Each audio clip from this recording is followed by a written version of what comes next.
Hello friends, and welcome to Figure Study, where we appreciate the form in Transformers.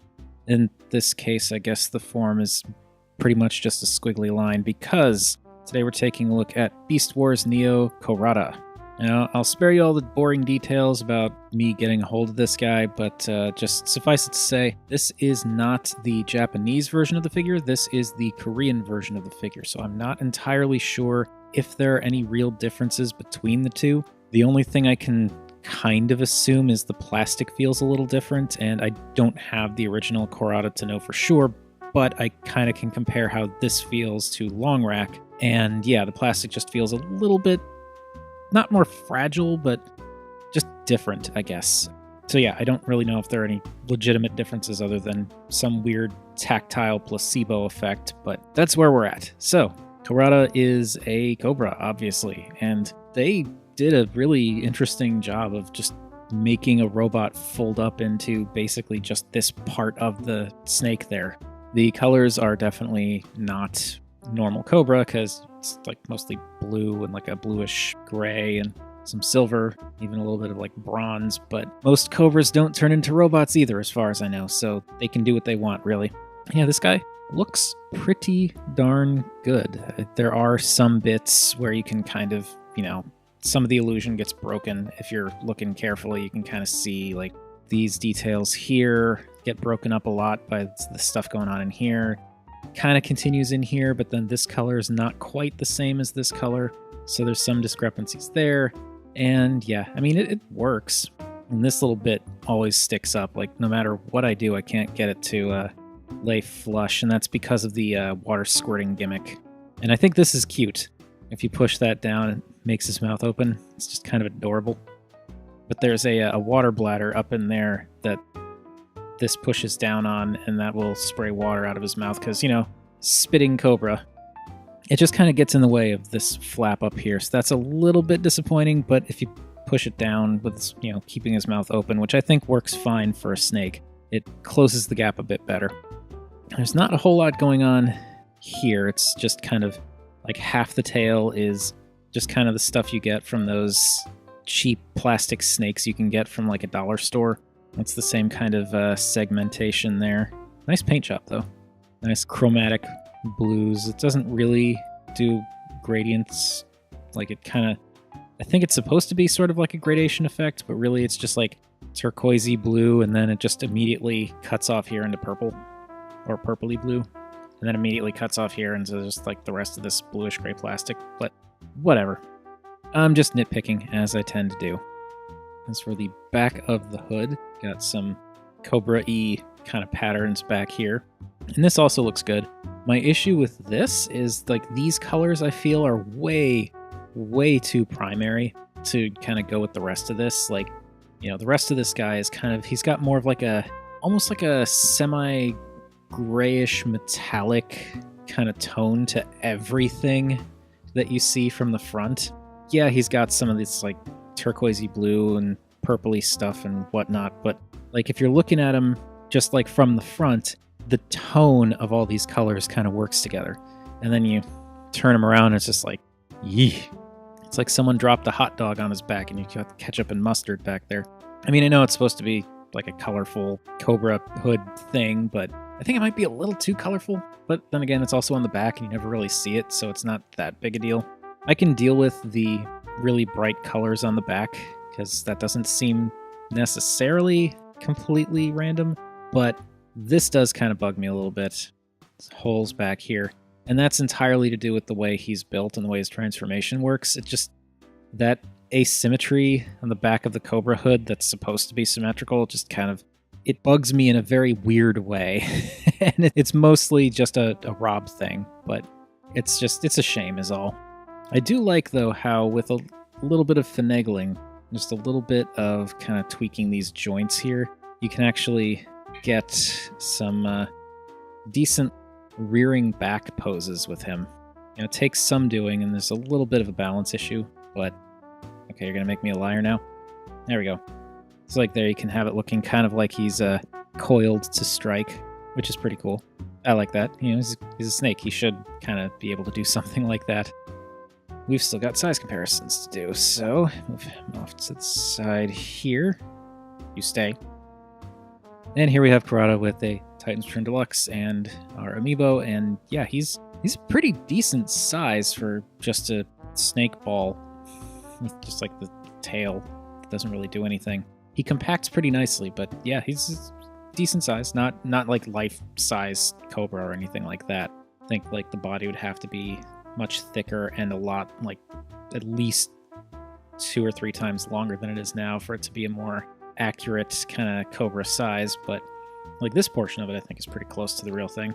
I think. I haven't like handled any Cobras in real life, and I'm not going to, thank you very much, but from what I've seen, I think it's pretty close. Almost forgot to take a look at his face. So yes, the snake face looks pretty good. The eyes are appropriately beady. He's got, I think TJ Omega mentioned it, like the teeth are a bit off. Like the fangs should be longer, and I'm pretty sure Cobras have more than just the fangs there, but like these teeth are just, yeah, I think there should be more teeth, and the other teeth should be smaller than they are. But, you know, again, it's a snake that turns into a robot, so it doesn't have to be that accurate to a real Cobra, I don't think. Yeah, anyway, the Cobra mode is actually pretty solid. Got him way too far back. It's neat. It took me a little bit to get this guy's transformation down, because there's some very particular parts to it.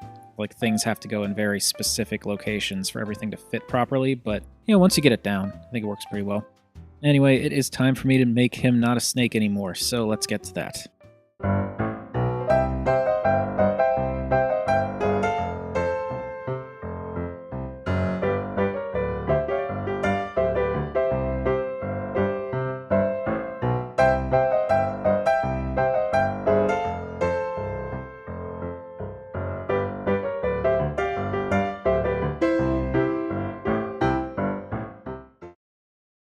Here we have Cohrada in his robot mode, and this is really cool. I like how just unorthodox this whole thing is.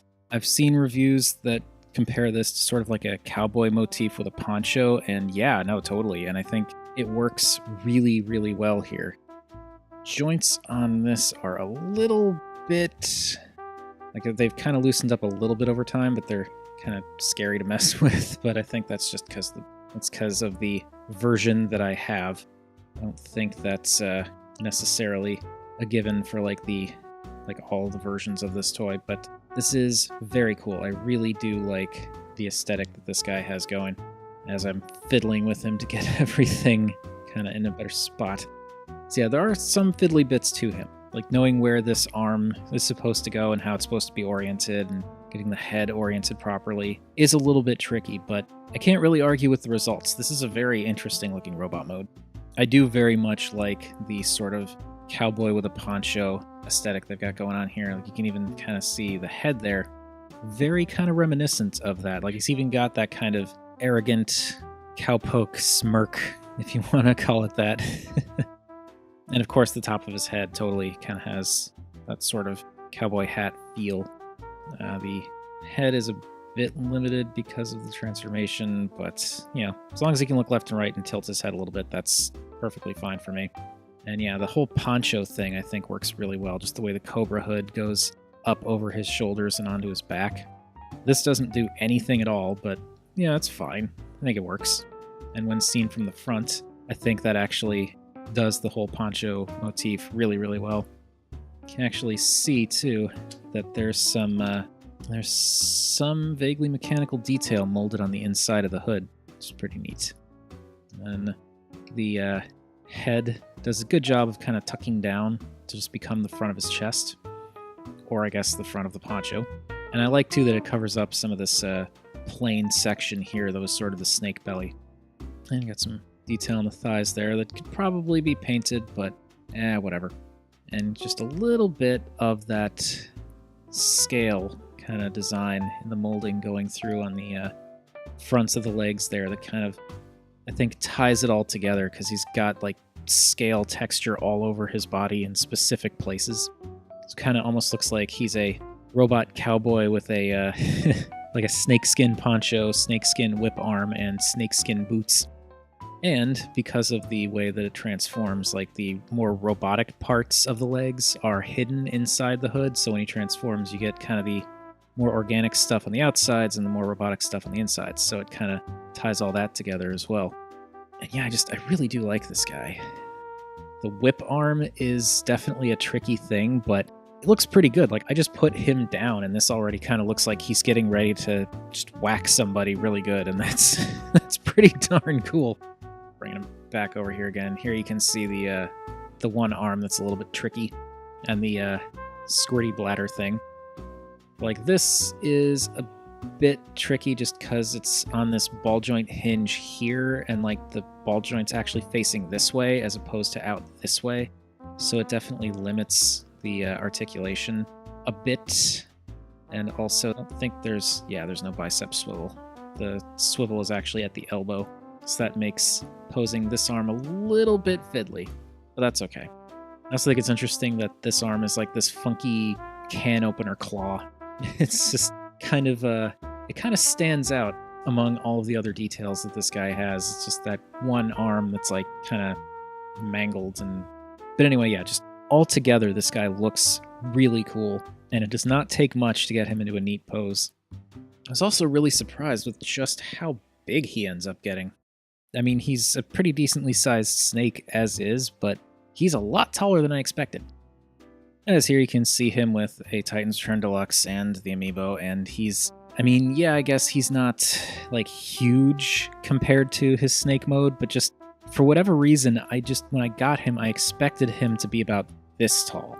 So the fact that he is pretty much standing head and shoulders with a deluxe is pretty cool. I mean, yes, okay, granted, this particular Titan's Return mold is one of the shorter ones, but still, he's a pretty decently sized robot snake man. And again, I just really like the overall look of this guy.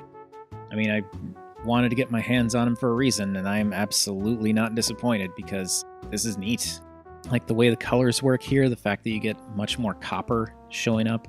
I mean, these bits here have kind of been replaced in terms of like where all the color is on this guy with like what's going on up here, but still, I really like that, and like the asymmetricalness of his design with like the one long whip arm and the funky squirter claw arm works really well.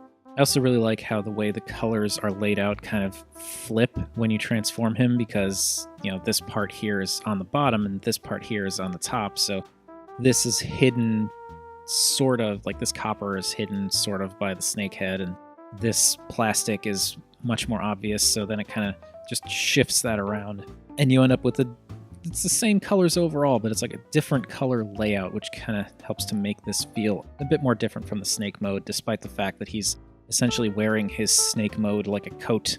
But hey, it's not a bad way to go about dealing with an animal alt mode, really. It looks pretty freaking cool. I mean, aside from like just the limited articulation with this arm, like this arm is plenty poseable and you can do some cool stuff. It would be nice if the joints here were a bit stiffer so that you could actually get him into like a winding up for a whip pose. Instead it just kind of flops. But it looks good just resting on the ground. My only other real gripe is this thing here, this flap just sticking up behind his head. I just think it would be nice if this could fold back along the back here more, because, you know, it's just kind of sticking up above his head. It's not a huge deal, it's just he's very cool, and I'm just looking for things to say could use some work, because that's how I do, I guess. Anyway, that is going to do it. That has been my look at Beast Wars Neo Cohrada, the Korean release. Like I said, I don't know entirely what's different with the Korean release versus the Japanese release, but just want to be clear on that. So, what do you all think? Can you get behind the robot cowboy snake motif this guy has going on? Does the color scheme bother you at all? Are you as semi-annoyed at this being just a completely different tone than everything else on the figure? Or is that just me? It's probably just me. And how do you feel about robot cowboys anyway? I honestly think it'd be pretty cool if we got more Transformers that had slightly less serious robot modes.